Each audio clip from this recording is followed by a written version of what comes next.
This is supposed to be a quick video, and maybe it will be. And I'm putting it together for the RPG learning group to, quickly talk about and, discuss interest in this book, Spione, Story Now in Cold War Berlin. This is another offering by Ron Edwards from 2007. Apparently the game was in development from, around 2005, earlier than that. So there's items that appear online on the game's website which support play from those periods during the playtest and writing period, which is pretty cool. But what is it? You may note if you look carefully at the cover, it doesn't cite itself as a role-playing game. It simply says Spione, Story Now in Cold War Berlin. And you look at the back, and it's just talking about spies. And then toward the bottom of the back, it says, Introducing Story Now, Rules for Creating Original Stories in Small Groups. Not a role-playing game for yada, yada, yada, but creating original stories in small groups. And it finishes off with anticipating your insight, reflections, and fun with friends. Because one aspect of this, as I mentioned, was recording your actual play and uploading them to and sharing them. Because one of the goals of Story Now is that the creation process should be as much fun to listen to as it is to participate in, which I find appealing and matters a lot in this, Hangouts world that we have now, where actual plays have become so much easier to share, and people are actually devoting a lot of time on YouTube and other venues to watching people play. But this is not always a very entertaining activity. Sometimes there's a lot of things that go along, part and parcel of role-playing, which don't make the best entertainment to watch. Now, this book tags itself as espionage.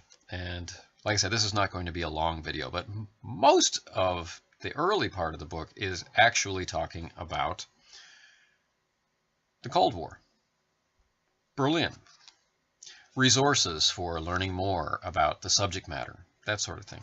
It becomes pretty apparent as you go through that having a working understanding of the rules of spy fiction and having some good examples in your head of real-world espionage versus fictional espionage may be helpful. Now, the book stresses that nobody in the room needs to be an expert on espionage. You're going to build your stories together, but at the same time, having some kind of grounding in at least the genre will serve you well.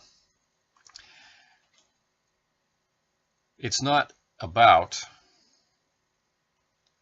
the realities of the Cold War, the real experiences, the real struggles of actual spies, but in a way it is.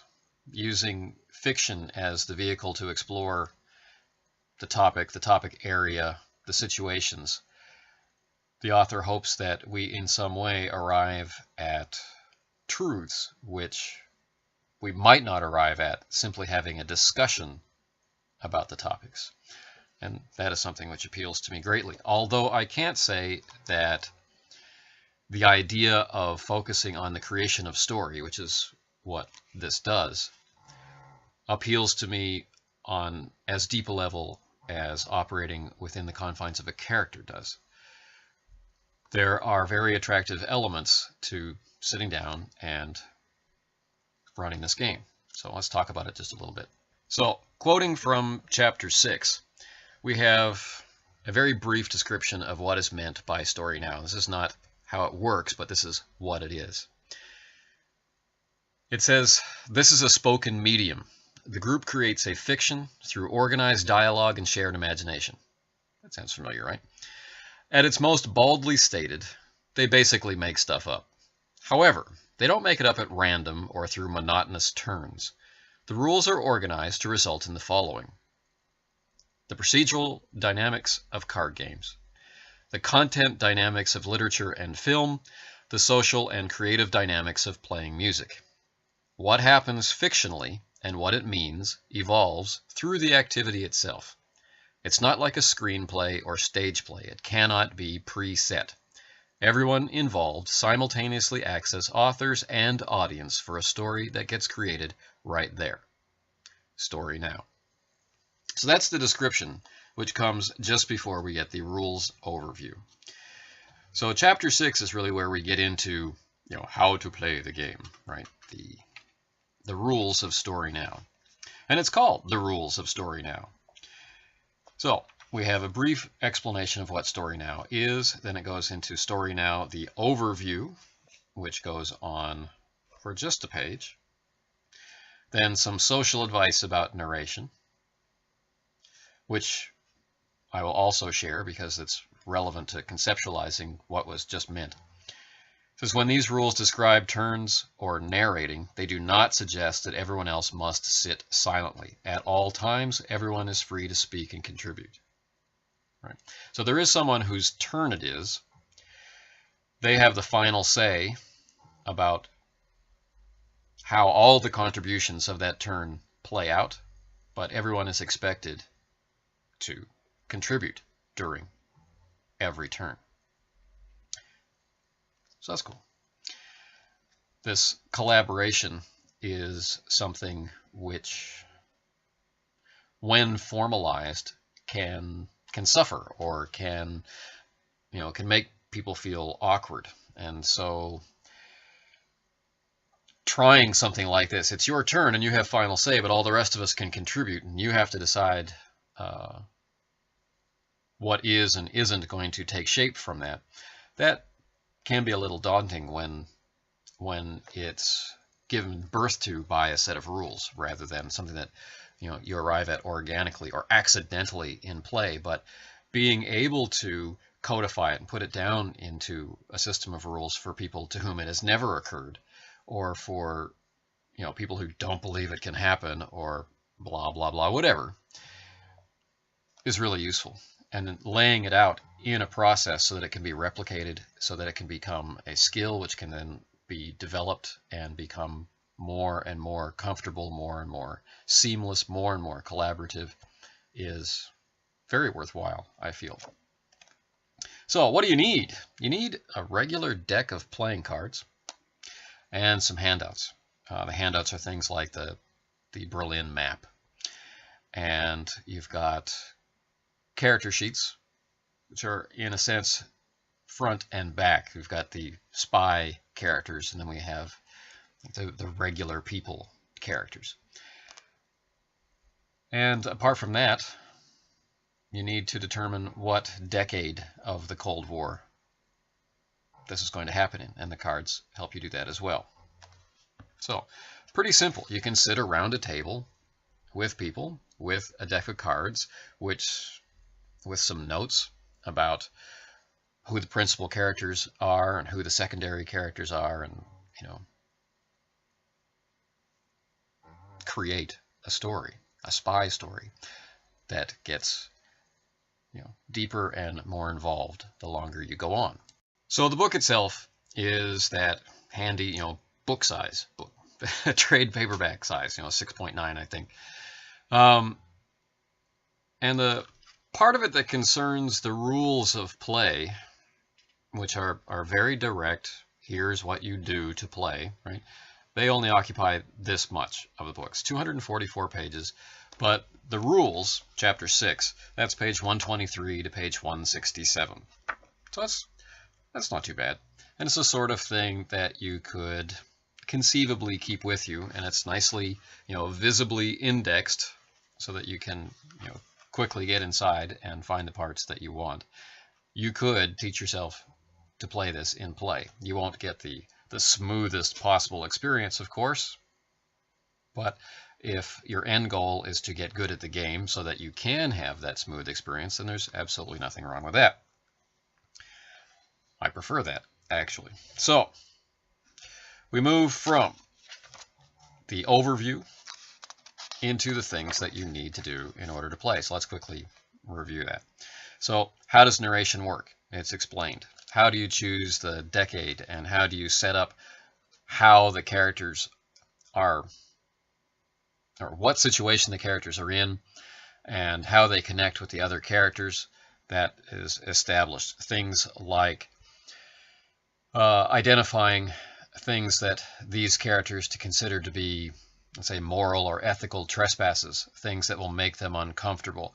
Dossiers, the breakdown of what kind of spy is it that's being run, who's running them. Goes from there into, again, advice. So every new concept that is introduced is then backed up with some social advice about that thing. So we had some social advice about narration. Now we have some social advice about the spy dossiers. And then we get into final preparation, where you get ready for maneuvers. Then it explains maneuvers, what they are, what they cover. So this is something like you could describe a new scene, stating a location, who's there, and the beginnings of what is taking place. This is part of a maneuver. Remember, other people can contribute to this as it's going on. There are more things, but just to keep things short and simple. Now, maneuvers will eventually cause things to happen so that characters interact with each other in some way. And when this starts to happen, this is called a flashpoint. So when a spy situation during maneuvers enters indisputable conflict of interest with any other fictional character, then he or she is said to be in a flashpoint, and describes what you should do then. The rules are quite clear on what maneuvers are for, what they do, and the end point of these maneuverings is getting the spies into these conflicts of interest, these flashpoints where things really come to a head. And the flashpoint itself is described in a lot of detail. What makes it qualify to be a flashpoint, and how does the table come to terms with whether it is or is not a flashpoint for a given character. So it's, again, the game walks you through, just like there's someone at the table there with you, to get these concepts in hand and in your head so that you can focus on the fun of play. Now, so far in this description, I'm sure it seems like there's an awful lot of people just deciding that stuff happens or doesn't happen, and to a certain extent that this is true. But let's not forget the playing cards. The playing cards are out, and they are also connected to how things are going to play out. And you're instructed as you go through these developing flashpoints on involving the cards in the narration and in the outcomes.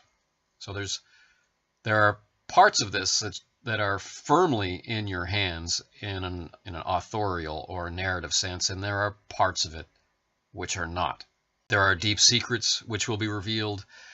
There are deaths, there are betrayals, failures, and successes, all of which will build us to the final conclusion. And the procedures laid out for play guide you step by step through this kind of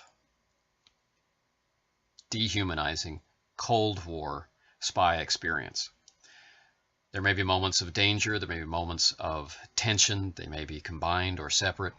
There may be a slow build. You may wind up running a spy character who's dead in the very early stages of play, and the rest of play being about uncovering piece by piece their significance to the story. There's an awful lot of very cool stuff, and a lot of careful playtesting is evident in the way that the procedures are played out.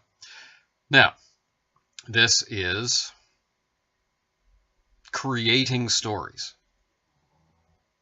differentiated from running a spy character in an ongoing, traditional role-playing campaign. This is sitting down for an evening of play and going from creation of all the story elements into the final closing scene of the tale. It's a self-enclosed experience, a one night of play kind of thing. But the way that it works, the way that the random and the authorial voice are blended together collaboratively and separately, they allow for a certain kind of alchemy, I think, which allows for an awful lot of replay value. Can we, those of us who prefer a model where we create our own character and run it seemingly endlessly through an ongoing campaign, can we get our heads around the idea of sitting down and in one night creating a story? Well, we've seen games like this that have taken off, games like Fiasco, which is based around similar principles, sitting down and creating a particular genre of fiction and having the focus not be the character that you are ostensibly playing, but rather the group is focused on creating a story. So I imagine this is an opportunity for those of us who maybe don't default to this viewpoint on what it is we do when we play. We may find this to be a very helpful window, or we may discover something that was more exciting than we thought it might be. It's hard to say. Regardless, Spione is an excellent read. And the excellent material in the book is backed up with cool resources online. Things like maps and resource sheets, and there are early playtest videos up from different groups. Now, the forum that goes along with the game unfortunately seems to have fallen by the wayside, or at least it gives that appearance. And if I'm wrong about that, please feel free to correct me. But when you go there, what you find is page after page of spam postings. So if there is content going on, it's hidden away from casual view, and I didn't investigate too deeply, but that's unfortunate.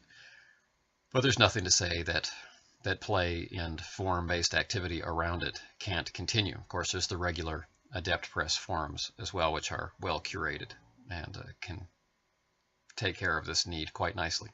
But anyway, this video has gone on much, much longer than intended, which is, I guess, par for the course.